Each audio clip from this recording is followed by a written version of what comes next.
Bonjour à tous, bienvenue dans Direct Santé, votre rendez-vous dédié à la santé et au bien-être de toute la famille. Direct Santé vous informe sur de nombreuses pathologies, de traitements ou encore d'une bonne hygiène de vie.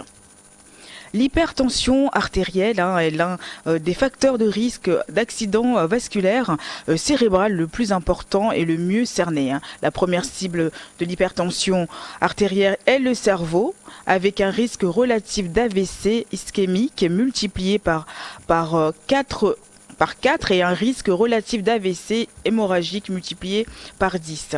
Donc comment comprendre le rôle de l'hypertension et faire attention à sa tension? Nous ferons le point avec Dr Koumako Vignon, chef de service de neurologie au CHU de Kara, et Dr Kokou Languédé, qui est cardiologue au CHR de Thiéviers. Bonjour messieurs. Bonjour ici. Bonjour docteur, comment allez-vous? Bien chez vous. Très très bien. Docteur Koumako, on continue. Oui, on continue. Ah là, on arrive on dit on arrive à la fin, mais non, puisqu'il y a tellement de choses à dire, il y a tellement de choses qui arrivent. Mais bon, déjà, on a fait notre travail, on a fait le plus gros. Ouais.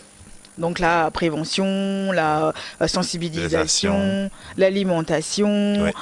Donc on avait parlé aussi aujourd'hui on parle de l'un des risques, des facteurs de risque de l'AVC, qui est l'hypertension, docteur Languédé. Donc vous pouvez nous expliquer un petit peu qu'est-ce que c'est que l'hypertension artérielle exactement? Merci beaucoup madame. Je vous remercie pour cette invitation.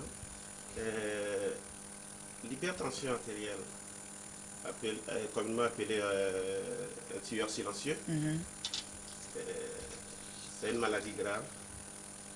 En voyant l'impact que cela crée dans la société, donc il est important d'en parler tous les jours.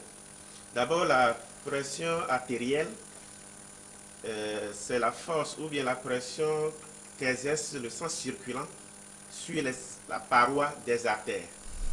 Donc, quand le sang circule, ce sang exerce une certaine force sur la paroi des artères. Lorsque cette force, ou bien cette pression est élevée suffisamment, c'est temps-là qu'on parle d'une hypertension artérielle, c'est-à-dire des chiffres au-delà de 140 mm de mercure pour la systolique. Voilà.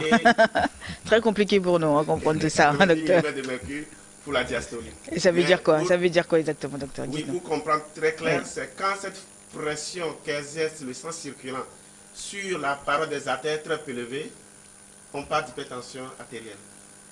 Donc ça, on parle de pression, mais bon, on va parler de quelle tension maximale peut-on avoir? La pression normale, c'est d'avoir des chiffres de systolique inférieurs, strictement inférieurs à 140 mm de mercure, et le chiffre diastolique inférieur à 90 mm de mercure. Je crois qu'on a une image du tensiomètre à la régie, s'il te plaît. Est-ce que c'est possible de nous montrer le tensiomètre pour qu'il nous explique un petit peu comme ça? Au moins ceux qui ont des tensiomètres à la maison, on peut savoir exactement de quoi on parle. Donc docteur, dites-nous, là, on part du haut vers le bas. Effectivement, la première valeur qui est à 138 mm de mercure est la valeur systolique. Et la seconde valeur qui est à 87 mm de mercure est la valeur diastolique. Cette valeur d'en bas, 93, c'est la pulsation, le battement. Et donc on doit... Mais les personnes qui possèdent des tensiomètres à la maison doivent comprendre comment pour pouvoir mesurer leur tension, dites-nous. Comprendre, c'est-à-dire la première valeur ne doit pas toucher les 140 mm de mercure. D'accord. D'accord. Et la seconde valeur ne doit pas toucher, dépasser les 90 mm de mercure. Donc là, on parle d'une tension normale, là, ça va. A priori, là, oui. D'accord. Si la personne n'est pas diabétique ou insuffisant rénal. Et donc si ça dépasse les 140, là, il faut se poser des questions. C'est que la tension est... Effectivement. Et ça peut aller en dessous? C'est-à-dire? Mais en dessous des 140? Enfin, en dessous, mais bien en dessous. Oui, quand on parle d'une tension basse, c'est-à-dire, c'est quoi? La tension basse pour la systolie, c'est d'avoir des chiffres inférieurs à 110. À 110, oui. D'accord. Déjà à 100, on est déjà en hypotension artérielle. Et la seconde valeur qui est la valeur diastolique, quand on a des chiffres en bas de 60, on est ici en bas des valeurs normales. D'accord. Et ça aussi, c'est un problème? Oui, a priori, il va falloir fouiller un peu pour voir ce qui se passe. Et donc quand la tension est haute, donc là on parle d'hypertension, c'est ça, et c'est ça qui cause d'autres dégâts plus. Enfin, j'aimerais bien savoir la différence entre quand la tension est haute et quand la tension est basse, pour nous expliquer un peu. Quand la pression, la tension est haute, c'est normal qu'on a des problèmes parce que au long cours, ça va causer une faiblesse du contenant, c'est-à-dire des artères. Donc, en résumé, ça fragilise en quelque sorte les artères. C'est pourquoi on aura des problèmes quand ça dure dans le temps. Voilà.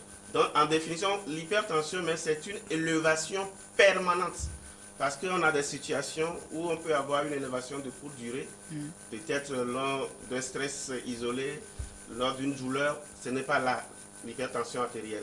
Ce que nous disons, c'est une élévation permanente, d'accord, des chiffres de la tension artérielle.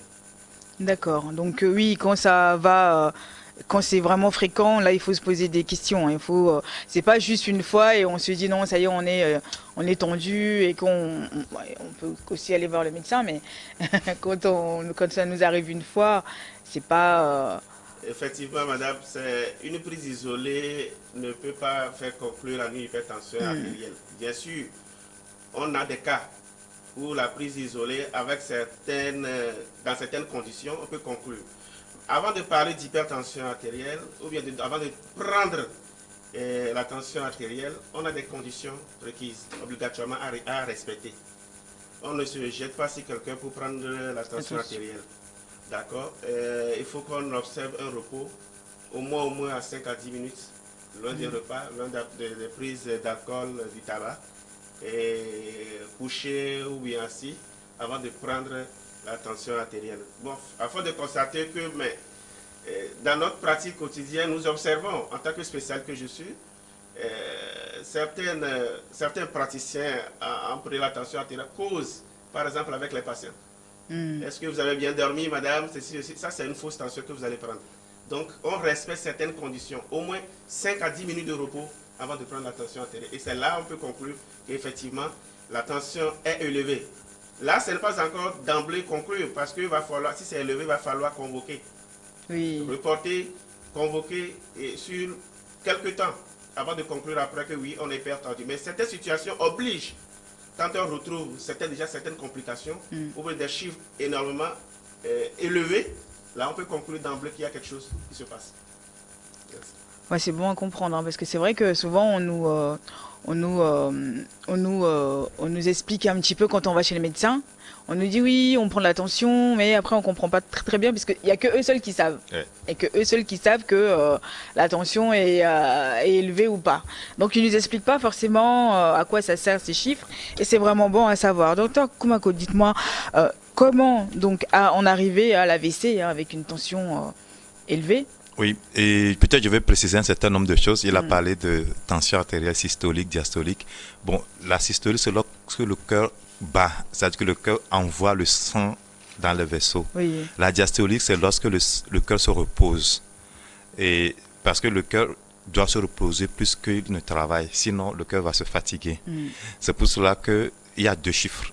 Il y a le chiffre au moment où le cœur est en action et l'autre chiffre au moment où le cœur est au repos. Maintenant, la tension, l'hypertension, comme il a si très bien dit, c'est lorsque la tension au moment où le cœur travaille est au-delà de 140 et au moment où le cœur est au repos de 190 mm de mercure. Maintenant, les millimètres, les gens ne les connaissent pas, ils parlent souvent de 14, de 9. Et parce que c'est en centimètres de mercure. Oui, c'est ça. Et donc, mais aussi, il y a aussi une confusion dans la population. Les gens confondent l'hypertension aux AVC. Quand les gens font des déficits, on dit tension et ouais. Oui, tension et... Parce que pour les gens, comme c'est une complication majeure qu'on rencontre souvent, l'hypertension est assimilée à l'accident vasculaire cérébral, alors que c'est plutôt autre chose. L'hypertension a beaucoup de complications au niveau du cerveau et nous en parlerons seulement d'une entité aujourd'hui, c'est les accidents vasculaires cérébraux. Il y a d'autres complications que l'hypertension sur le cerveau. Donc, comment l'hypertension donne les AVC? Comme il a dit, l'hypertension fragilise les vaisseaux. En fait, il faut savoir qu'au niveau du cerveau, il y a deux grands types de vaisseaux. Il y a les gros vaisseaux et les petits vaisseaux. Et en temps, je vous disais sur ce plateau que les petits vaisseaux, ils naissent comme des aiguilles sur les gros vaisseaux. Et lorsque la tension s'élève, la structure de ces vaisseaux se fragilise. Et ces vaisseaux étant fragilisés, lors d'un à-coup tensionnel, par exemple, vous avez eu un coup de stress, vous avez eu une mauvaise nouvelle, ou bien pour une raison X ou Y, la tension monte, ces vaisseaux peuvent être détruits et peuvent rompus, et donc là, ça donne l'hypertension, les accidents vasculaires cérébraux hémorragiques. Et c'est pour cela que il y a des endroits où lorsqu'on retrouve les accidents vasculaires cérébraux hémorragiques, on sait d'emblée que c'est dû à l'hypertension artérielle. L'hypertension artérielle également modifie la forme des gros vaisseaux. Et là, on parle d'anévrisme. Et en ce moment, lorsque la forme du vaisseau est modifiée, comme tantôt, et je l'ai dit aussi, pour une raison X ou Y, la tension s'élève. Et la partie où le vaisseau s'est transformé sous forme de sac, comme nous appelons anévrisme, peut se rompre également et donner également des hématomes. Et maintenant, au niveau des accidents vasculaires cérébraux ischémiques ou AVC ischémiques, les AVC, l'hypertension artérielle donne ce que nous appelons l'athérome. C'est-à-dire qu'il modifie la structure du vaisseau en faisant qu'il y ait un épaississement d'une couche interne de ces vaisseaux, et que ces vaisseaux, cette couche peut entraîner une obstruction totale du vaisseau, et le sang ne va plus passer et donner un AVC, ou la partie qui s'est épaissie peut se déliter et aller boucher un vaisseau en amont. Également, ça donne un accident vasculaire cérébral. L'autre chose aussi que qu'on sait sur l'hypertension artérielle, l'hypertension agit sur le cœur. Le cœur étant la pompe, quand la pompe est fatiguée, et la pompe peut-être ne pas bien se battre. Là, on parle d'arythmie du cœur. Et quand le cœur ne bat plus régulièrement, quand vous mettez votre oreille sur le cœur de quelqu'un, vous voyez que le cœur est très rythmé. Oui. Et maintenant, si ce rythme est perdu, il y a une formation de caillots qui se fait au niveau du cœur. Et comme le cœur envoie ce sang dans la circulation, ces caillots peuvent aller boucher les vaisseaux du cerveau et entraîner les AVC.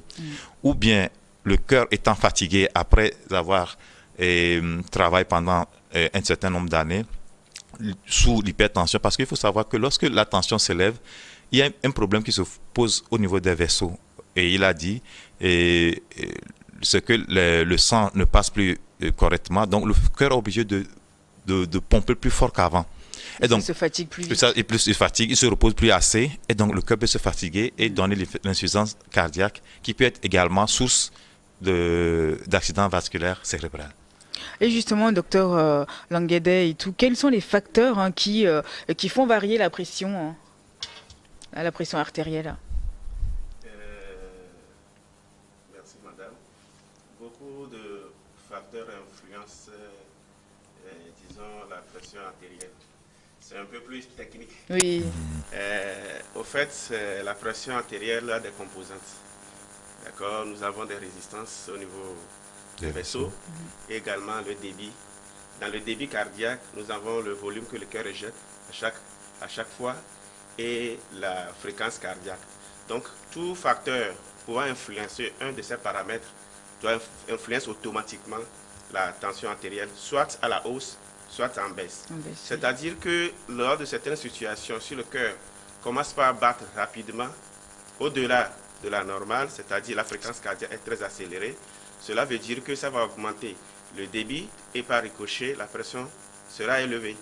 Donc si ça touche un peu les résistances au niveau des vaisseaux, par exemple au niveau des sujets âgés, ou le professeur l'a dit tout à l'heure, il y a une modification structurelle au niveau des vaisseaux qui devient de plus en plus rigide avec l'âge. Donc en ce temps, la pression monte sous le fait des résistances qui s'élèvent. Donc c'est pour dire qu'il y a beaucoup de paramètres influencent l'hypertension, la pression artérielle, soit en augmentation ou en baisse. C'est de ça que découle maintenant le traitement au fait en réalité.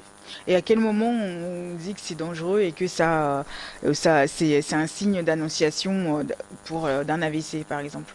Je le dis souvent à mes patients, il n'y a pas de petite hypertension artérielle, Il n'y a ni pas de de... grande hypertension. Une hypertension artérielle est une hypertension artérielle. Et chaque organisme subit ce qui se passe. Donc, on peut avoir des chiffres de 150 mm de mercure pour la systolie et avoir une complication. Mais on peut avoir des chiffres de 220, mais les gens circulent avec ça. Sous d'autres choses, quand on voit ça, on dit asseyez-vous, on appelle le SAMU, il va vous prendre, mais il s'étonne. C'est-à-dire que chaque organisme subit. Donc, il n'y a pas une valeur fixe pour dire que c'est à cette valeur qu'on aura plus de complications. Mais ce qui est sûr, quand la tension perdure dans le temps, ça fragilise les vaisseaux, ça endommage les organes et on va subir des complications. On va juste marquer un temps de pause, on revient après le journal. Restez avec nous.